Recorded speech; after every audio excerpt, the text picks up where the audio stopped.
Hello, divers. Welcome back to the Duke's Dive.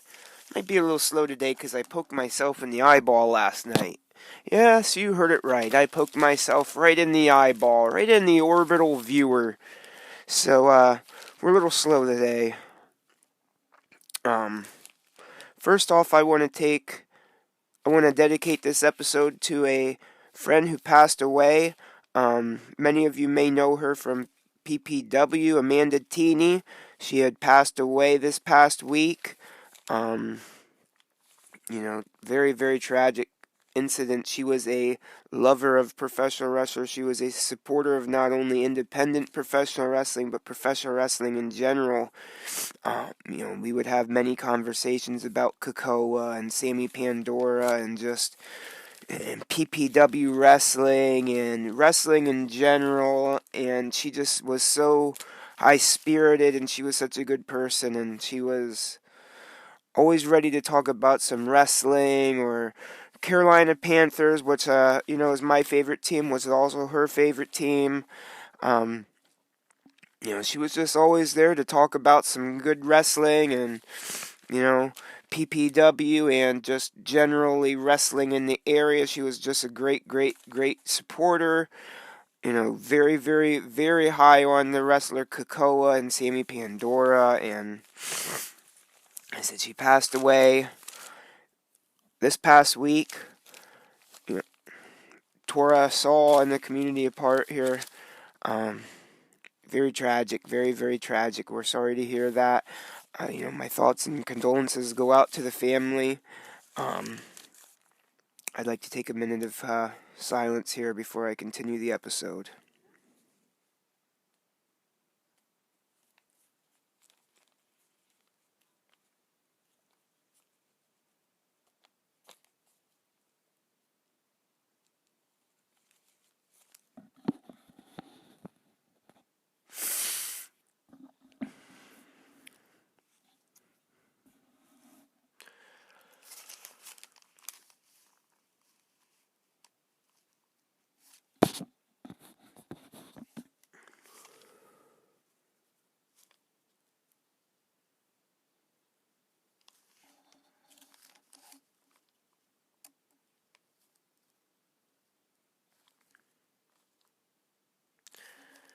Rest in peace, Amanda. Okay, guys, to start everything off here, I'm going to start off with NXT TakeOver 31 from last Sunday.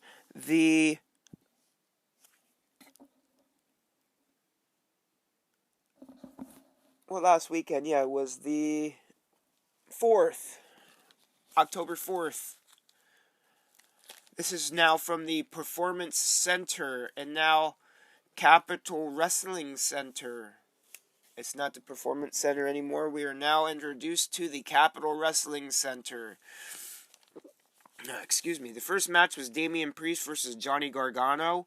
Uh, Johnny Gargano counters a Razor's Edge into a Canadian Destroyer. We see a nice standing sliced bread from Gargano, an amazing South of Heaven from Priest, a crazy Tope con Hilo from Priest, and a very good match, but Damian Priest does come up on top with a pinfall and retains his NXT North American title. The second match is Kushida versus Velveteen Dream. Kushida's super vicious in this one, wrestling in jeans for a change. I haven't really seen him in the jeans. He's usually in the shorts. Nice striking exchange several times between the two.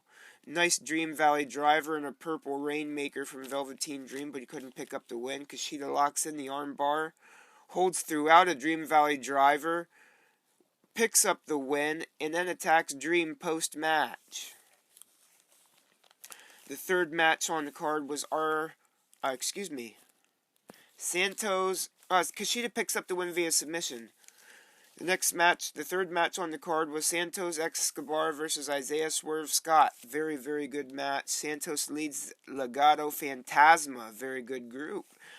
If you were been watching NXT, it's the people that have been abducting NXT superstars is Legado Fantasma. Very nice cruiserweight lucha WCW Nitro style stuff here. Would love to see Andrade and Escobar together. just because of him leading the Legado Fantasma and Andrade leading, Angos.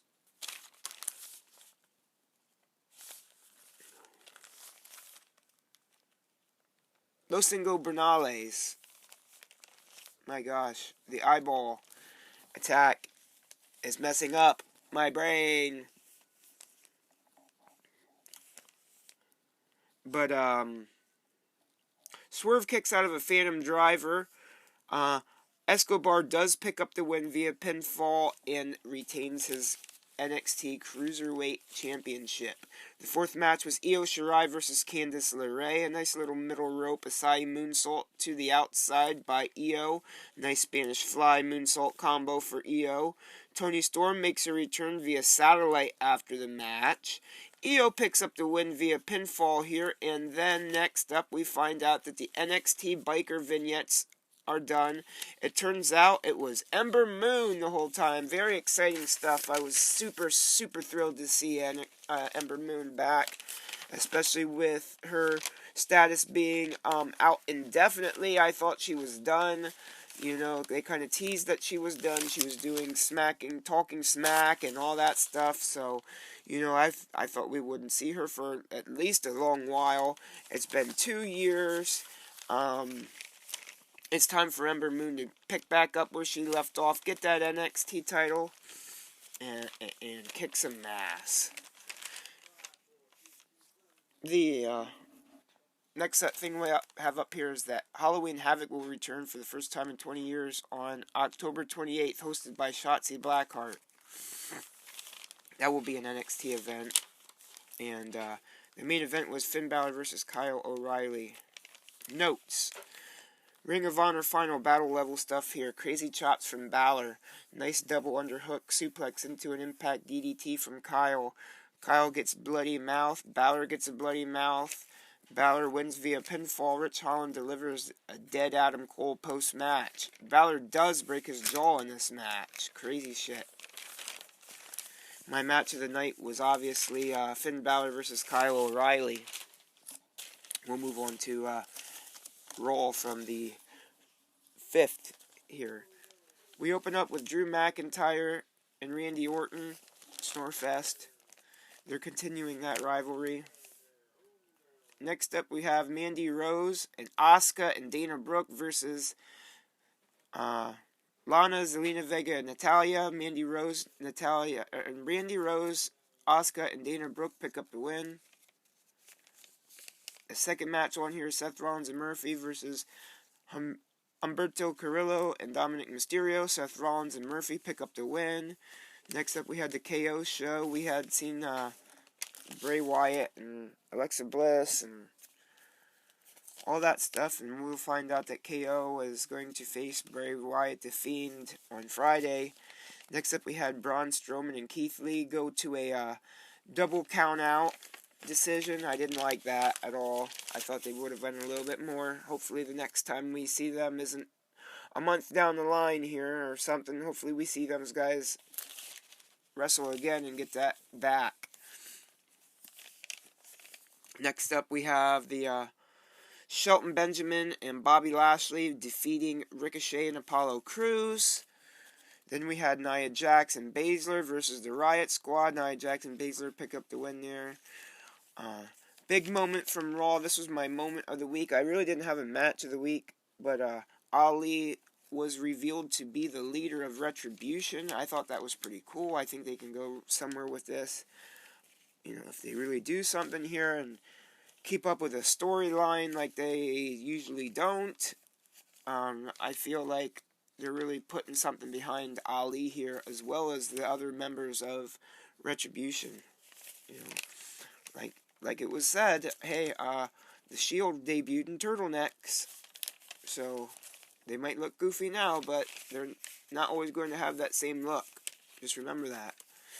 The main event was Orton, Rude, and Ziggler versus Drew McIntyre and the Street Profits. Orton, Rude, and Ziggler picked up the win there.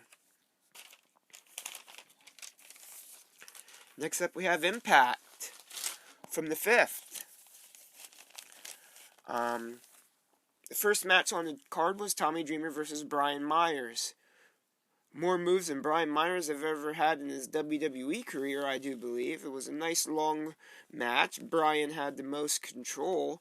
Brian attacks Tommy Dreamer with a kendo stick post-match after Tommy Dreamer picks up the win via disqualification. The second match was Jordynne Grace versus Rohit Raju. Rohit Raju offered up the Defeat Rohit challenge after Victory Road here. Grace comes out and wins the title, but it was a non-title match. We find out that the Defeat Rohit challenge is non-title.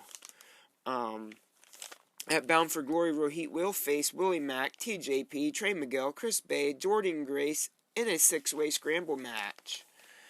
Third match on the card was Triple XL versus the Rascals. Triple XL is Larry D and AC Romero.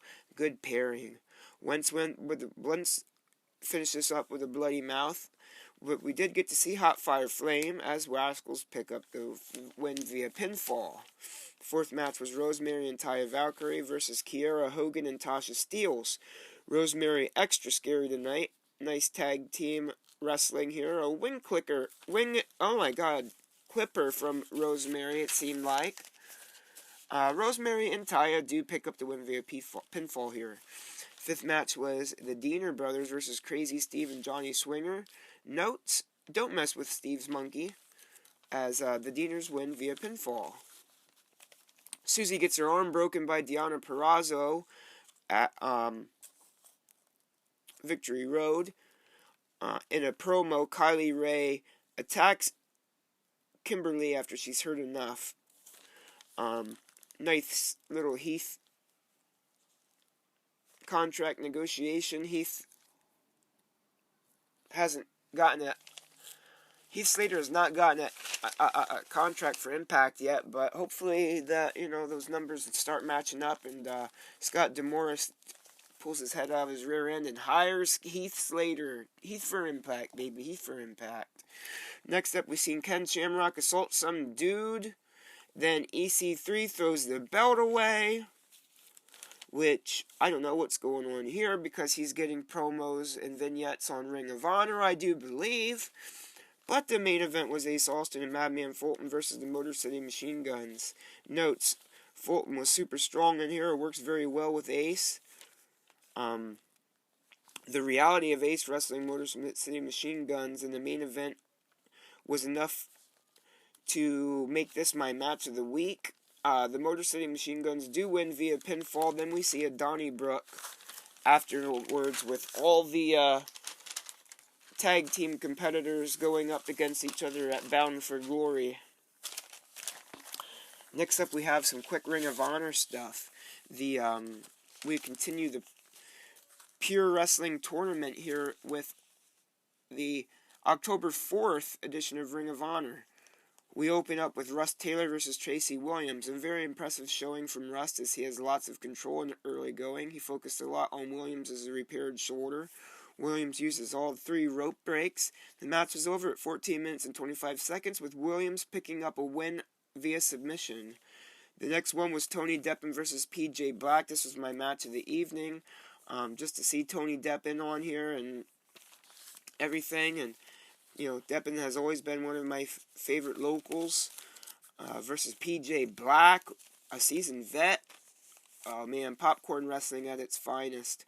Great fight. Match ends at 12 minutes and 45 seconds with a body slam combo from PJ Black. PJ Black picks up the win via pinfall over Tony Deppen. But I'm hoping we see Mr. Deppen back in the Ring of Honor ring sooner than later.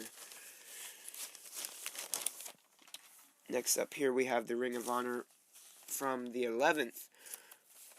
2 matches there was David Finlay versus Jay Lethal. Notes, the second round is 20 minutes, not 15 minutes. The match goes to 14 minutes and 58 seconds as Jay Lethal picks up the win via pinfall. Next up, we hear from the Horror King, Vinny Marseglia. He doesn't need to change, and to be successful, you must have enemies. And at that time, an enemy does come out. The Follow the Trend thingamajigama vignette has been revealed to be none other than Matt Taven, and he attacks Vincent. The second match was Jonathan Gresham versus Matt Sydal. Haven't seen Sydal put through his paces like this in years. Match goes to 13 minutes and 27 seconds as Gresham picks up the win via submission.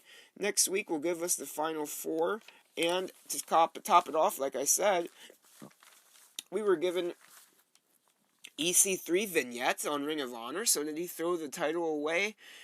Doesn't want Impact, doesn't really care about Impact. He's going to Ring of Honor. Are we seeing an Impact Ring of Honor working together here? What's going on? Next up here was NXT from the 7th. We opened up with Tommaso Ciampa versus Kushida. Nice handspring knocking Ciampa off the apron. Takeover caliber match here as they kept letting us know. A nice target of Ciampa's arm by Kushida. A gnarly kick to his head. Kushida 8-0 in his MMA record, and you see this in his match. Dream interrupts the match. Tommaso Ciampa wins via disqualification. Dream was dressed up like The Undertaker with his purple glove. Purple, his wrist is broken because Kushida took him to the woodshed. Next up, we've seen a promo from Ember Moon. She's back after 2 years, and she's instating Ember's Law. Nobody will walk over her, and she'll do what she wants, and she wants the gold. She's interrupted by Io Shirai, who's then interrupted by Rhea Ripley, who is beaten by Raquel and Kai, and a tag match is made official later on in the evening by Mr. William Regal. The second match on the card was Everrise versus Drake Maverick and Killian Dane. Dane gets frustrated by Drake, tags himself in, powerbombs Dane onto Enterprise for the win, picking up the win for Dane and Killian. And we move on to Austin Theory, the third match of the evening, which was Austin Theory versus Leon Ruff. Notes: Ruff made out of rubber bands, I do believe. He was made out of rubber bands. He looked like he moved around like he was made out of rubber bands. It was a quick match, but it was very showy. Theory wins via pinfall here, and he calls out Adam Cole post-match, and he gets showed up by Dexter Lumis. Lumis back after 3 months, which led to Austin Theory versus Dexter Lumis. Lumis makes simple moves just feel like finisher, flashy moves. Lumis does win via submission here, and Lumis gets caved in by Cameron Grimes post-match. Next up, we see that Balor was confirmed to have a broken jaw. Kyle O'Reilly confirmed to not be able to make this NXT. The fifth match was Ridge Holland versus Danny Burch. This was a squash. Ridge wins by pinfall. And this next match was Xia Li versus Shotzi Blackheart. This one was super fast too, as Shotzi wins via pinfall. Awesome to see her get a win. I'm hoping to see her challenge for the NXT Women's title very soon. A nice Uranagi and a Codebreaker from Moon. Oh, excuse me. We move now on to the main event of the evening, which was Ember Moon and Dakota Kai Ember Moon and Rhea Ripley versus Dakota Kai and Raquel Gonzalez. Ember Moon straight Inferno in this match. Nice Uranagi and a Codebreaker from Moon to Kai. Nice Destroyer from Kai to Ripley. Love to see Ember's finisher, the Eclipse. Ember picks up the win for Ember and Ripley via pinfall here. That was my match of the show. Ember and Ripley, the tag match, and we will move on to AEW, 30 Years of Chris Jericho. The show opened up with Brian Cage versus Will Hobbs. This was the first time the FTW title was on defense in 20 years. Big men moving like cruiserweights in here. This is what Braun Strowman versus Keith Lee should have been. Brian Cage does pick up the win via pinfall here, and we move on to the second match of the evening, FTR versus TH2. Very fast-paced match. FTR kept up, used flashy top rope finisher to finish things off, maybe a nod to the Bucks. They pick up the win via pinfall. FTR does. We move on to the third match of the evening, which was Cody Rhodes versus Brody Lee, my match of the evening. A dog collar match for the TNT title. This one was pinfall submission only, though. Silver gets hit with the dog collar in the beginning, gets busted open.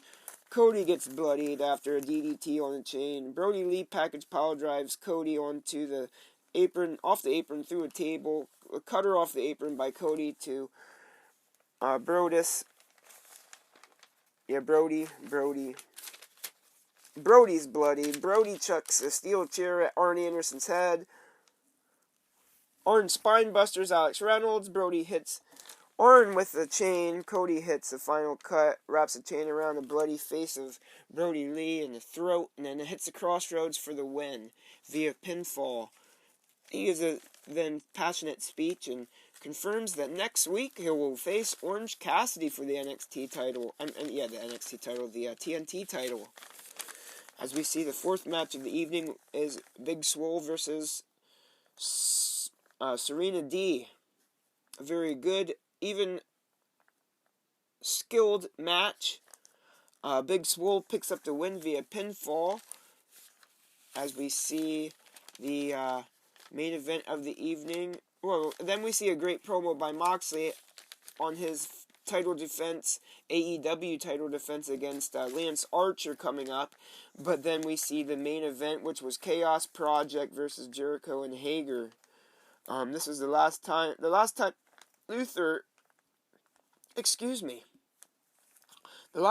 and Jericho were together was in '86 in Japan. Jericho book now available on... Well, the Jericho book is now available. Luther had the top rope sent on to the Inner Circle. And Jericho and Hager do pick up the win over here. And then we see a little bit of a celebration with some dickhead named Maxwell Jacob Friedman, whatever the hell his name is. I don't like to talk about him.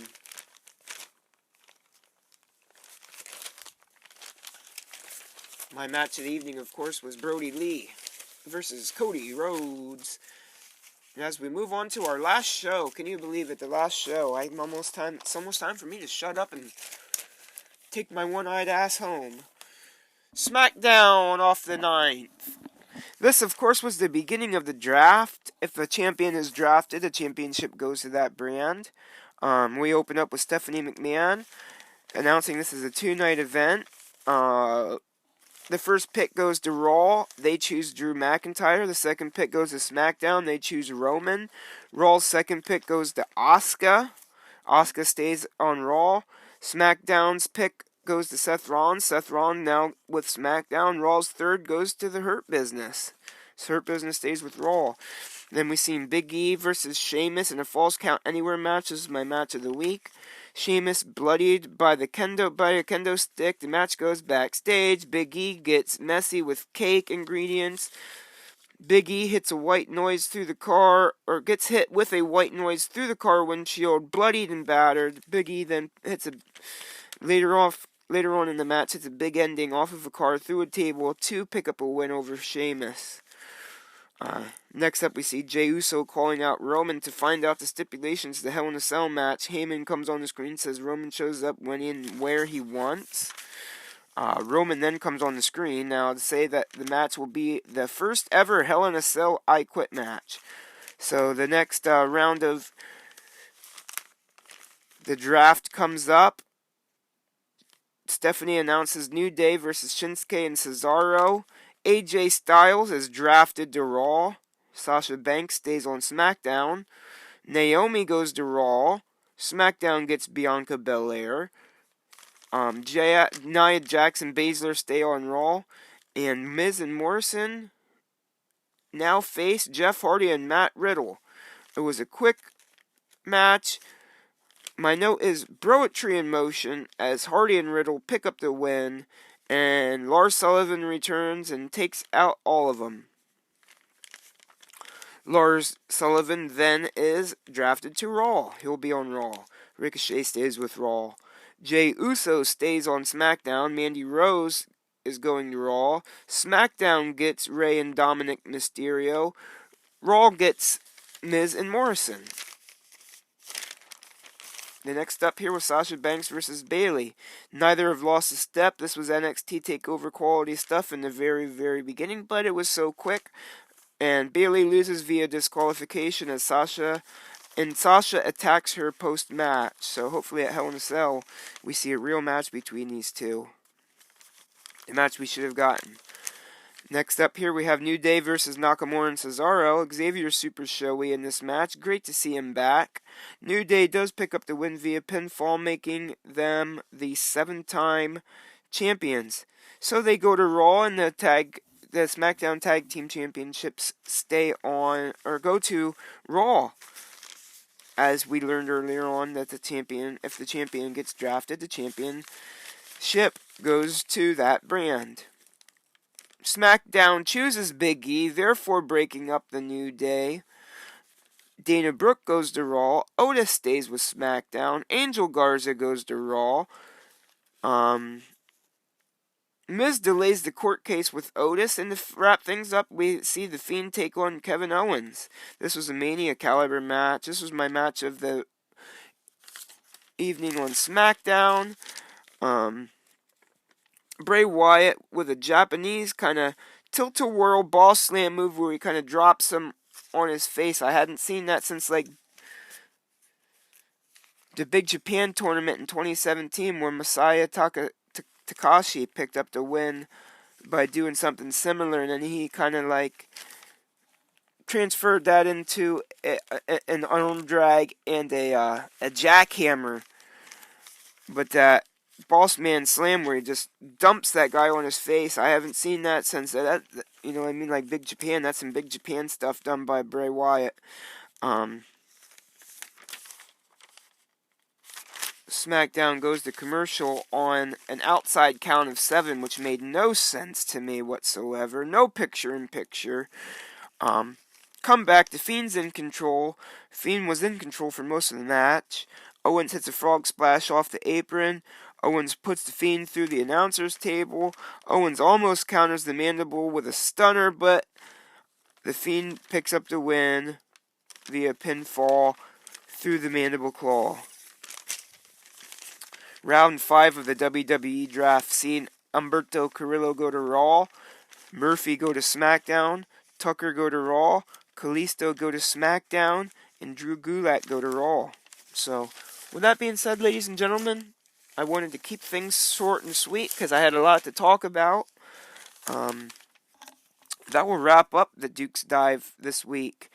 And with that being said, I'm already a day behind as Monday Night Raw from the 12th has already aired. I still have to watch that. And tonight is Impact.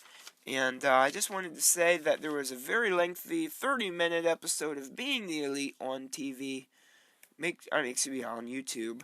Be sure to watch that. Watch that up.